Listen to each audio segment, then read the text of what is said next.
In this episode, I'm going to talk about the barriers in diagnosing and treating obesity.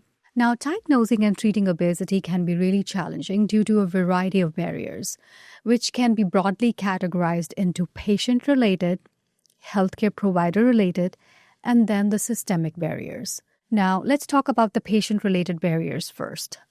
Number 1, stigma and shame. Many individuals with obesity experience weight stigma and discrimination, which can lead to feelings of shame and guilt. This stigma may deter them from seeking medical help or discussing weight issues with healthcare providers. The next is lack of awareness. Some individuals may not even recognize that they have obesity or may underestimate the health risks associated with excess weight. This can result in delaying of diagnosis and treatment. The other factor that plays a role is psychological factors. Mental health conditions such as depression, anxiety, and eating disorders can complicate the treatment of obesity. Emotional eating, low self-esteem, and a lack of motivation can hinder efforts to lose weight. There is also a lot of misinformation. Many people are exposed to conflicting or inaccurate information about weight loss, diet, and exercise, making it very difficult to know what strategies are effective and safe. The next barrier we're going to talk about is healthcare provider-related barriers. There is lack of adequate research in obesity, and there's also lack of adequate training. Many healthcare providers receive limited training in obesity management, including how to counsel patients on weight loss and the use of effective treatment strategies. This can lead to inadequate or inconsistent care.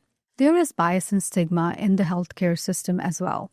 Like the general population, healthcare providers may also hold bias against individuals with obesity, leading to judgmental attitudes towards them, less empathetic care, or the underestimation of the complexity of obesity as a medical condition. There are also time constraints. Busy clinical environments often leave healthcare providers with limited time to address a complex chronic disease like obesity. It requires ongoing support, which may not fit into brief appointments. As you must have experienced, the appointments with doctors are usually 20 to 30 minutes long, which is not enough time to address all the medical concerns. There's also communication challenges. Discussing obesity can be a very sensitive topic, and some healthcare providers may feel uncomfortable initiating a conversation about weight, fearing that they will offend the patients.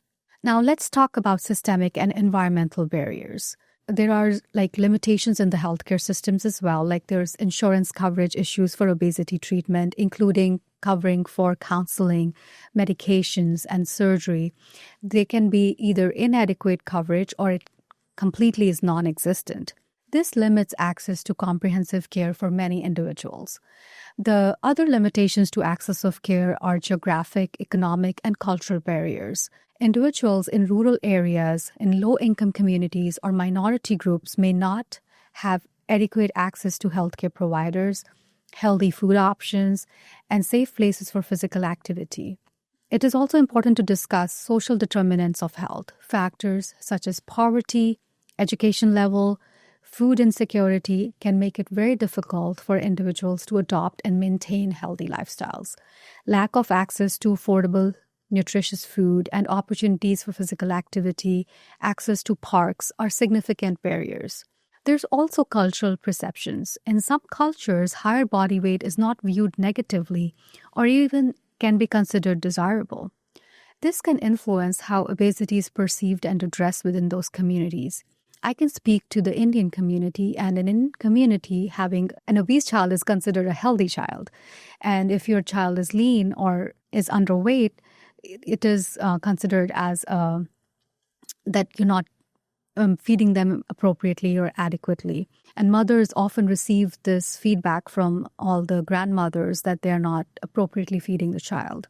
Now coming to treatment-specific barriers. Adherence to treatment. Long-term adherence to weight management programs can be very challenging. Due to the obvious need for sustained lifestyle changes, there is constraints of time, motivation, and then life happens. Many individuals struggle to maintain the dietary restrictions, regular physical activity, and also even the medication regimens over time. Many individuals struggle to maintain dietary restrictions, regular physical activity, and medication regimens over time. It's obvious life happens.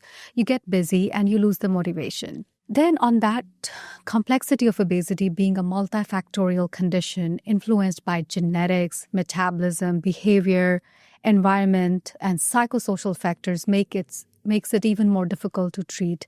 It cannot be treated with one-size-fits-all approach. Then the side effects of treatment from the medications, from bariatric surgery can have complications, and sometimes listening to somebody's experience or even reading about it on social media may deter patients from pursuing those treatments.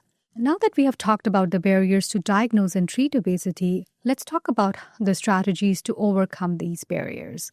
Number one would be education and awareness, improving public understanding of obesity as a medical condition rather than a moral failing can reduce stigma and encourage more patients to seek treatment.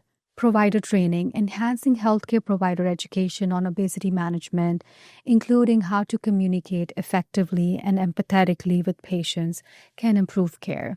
Then we also need policy and systemic changes.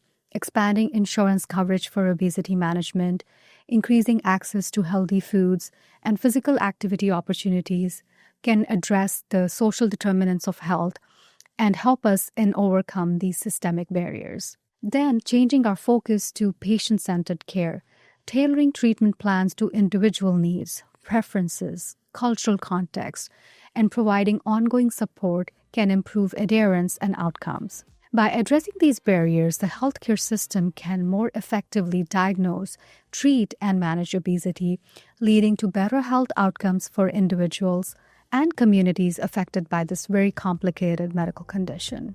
To learn more about this, please go to my website, weightandmetabolism.com.